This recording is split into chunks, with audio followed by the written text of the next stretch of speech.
We're going to watch now Let's do the Star Wars. What's this called? Star Wars? Star Trek. No, Star Trek. Sorry.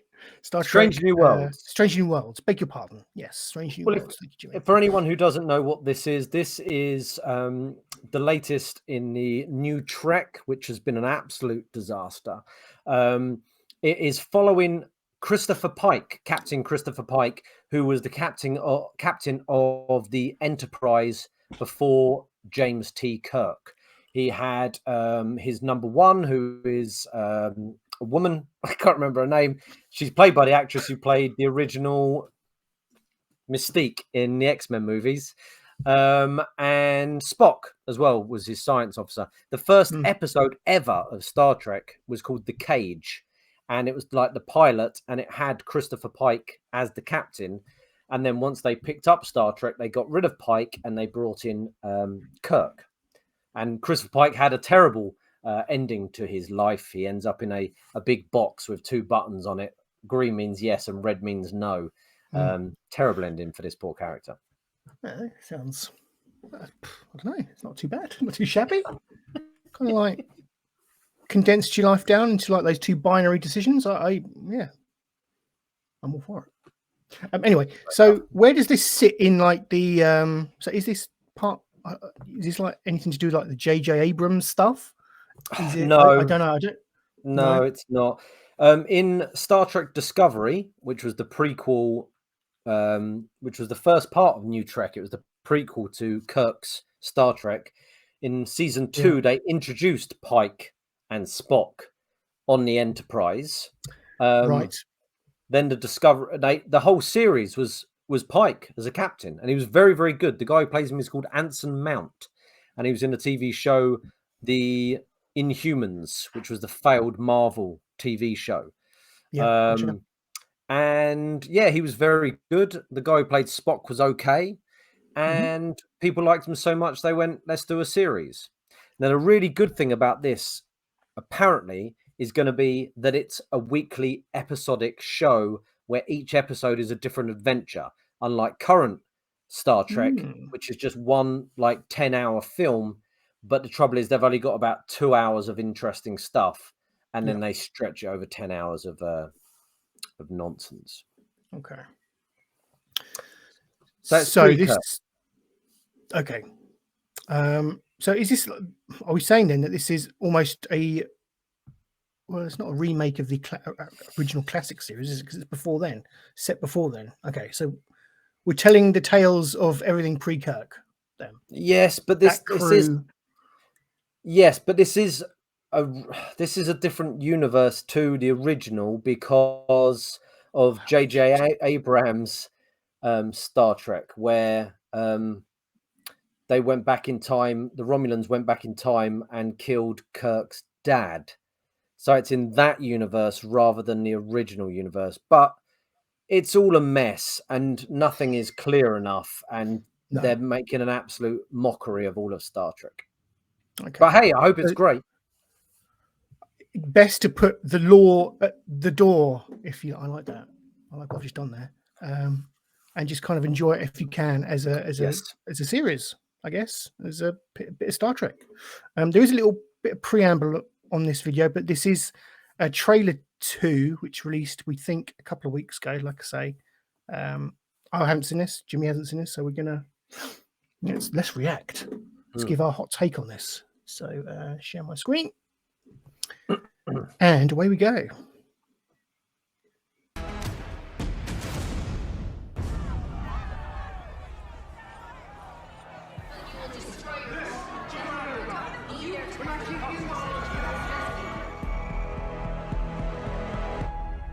Hi. Sorry to interrupt.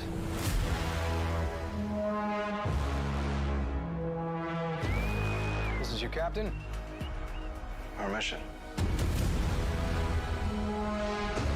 To chart the stars. Push the boundaries of what is known.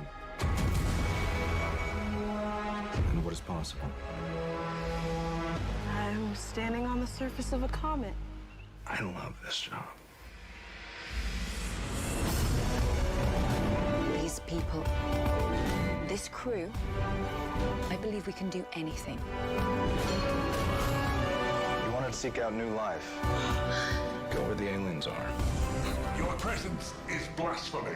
Let's talk about this. Find some I think that went well.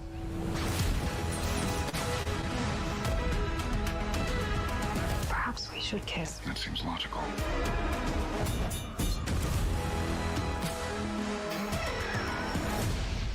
Maybe we don't touch anything else. Just a suggestion. The whole future hangs in the balance. No one can know the future. One can only follow one's instincts. You're the best of Starfleet. Our ability to work together, that's our greatest strength. What's that show 'em Spock what you sex scene? What?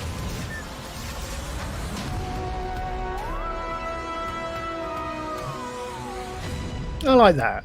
No, that was a cool nod, but it seems too quippy. That's my initial reaction to that. It's Yes, Stu. That was far. Maybe we don't Too do that funny. next time. Like, they're Yeah. Starfleet. They're supposed to be Weird. professionals here. Yeah, no one's that funny in the Navy. Which, No. they are, aren't they? Space Navy. Maybe we should kiss. That seems logical. But this is the thing. Star Trek was funny, but it was rarely quippy. It was fun. Like Deep Space Nine is really funny. You have your funny characters. You have Quark and Odo, but they're funny because of how clever they are and crafty and sneaky. And Garak is hilarious. And even with Next Generation, it was dry wit that was funny, wasn't it? Like Picard was funny in his dry way, and Worf was funny because he never quite understood things, and he was coming out from the Klingon point of view. Whereas that's just a load of like cocky. Oh Yeah, that's no! The Marvel witticisms coming into, and it's seeping into everything these days, isn't it? That type of writing, and being overly quippy. I don't know if that's even a word, but do you know what I mean? It's it's a very much a writing style that we get in the cinema these days. I'm loving the initial reactions from the audience. Spock looks like a turd. Yeah, thank you. Tom Hodgson, it's like Riverdale in space. Yes, again. Yeah, that's both. I mean, both equally good points in different ways. But it was, that it all started with sort of Buffy and Angel, that sort of quippiness against vampires, which Whedon did so well back then. And it was fine because they were high schoolers, and it was sort of supposed to be fantastical, and it sort of worked. Whereas now, since the Avengers, not even Iron Man, the Avengers really it is Whedon, isn't it? And then bloody Whedon. They brought him into the Justice League to try and do that quippiness where everyone's so fucking clever and so quick. No group of friends are all quippy. You need your one person who's quippy, and then other people have other skills. Yeah, I'm worried about that. And as I say, I like Anson Mount. I mean, at last we've got a white male back as a captain. But I do like him. You got Uhura there. She was in. That was a joke, by the way. Anyone out there? Uhura was there. Typing as we speak. Uhura's back. Spock's back. I really like the woman who used to play Mystique. I'm pleased to see her back playing number one. She was great in Discovery. I think also we saw what's her name? The woman from Discovery who's in the James Bond film and Crouching Tiger Hidden. Michelle Yeoh. Was Michelle Yeoh in there? I didn't spot her. I thought she was was too in it. busy being flummoxed and / aroused by the Spock sex scene. Well, in the first trailer, we saw a topless Spock. Really? Yeah, so they're really trying to sexualize Leonard Nimoy post-death. They're going, do you remember that really clever guy? What we didn't get enough was him showing off his abs and having his nipples rubbed. Jesus Christ. Sexy. So I don't know. It hasn't. it looked nice. You know, it clearly looked like with the same as a lot of these modern Star Trek shows. They've spent a lot of money on it because it looks glorious.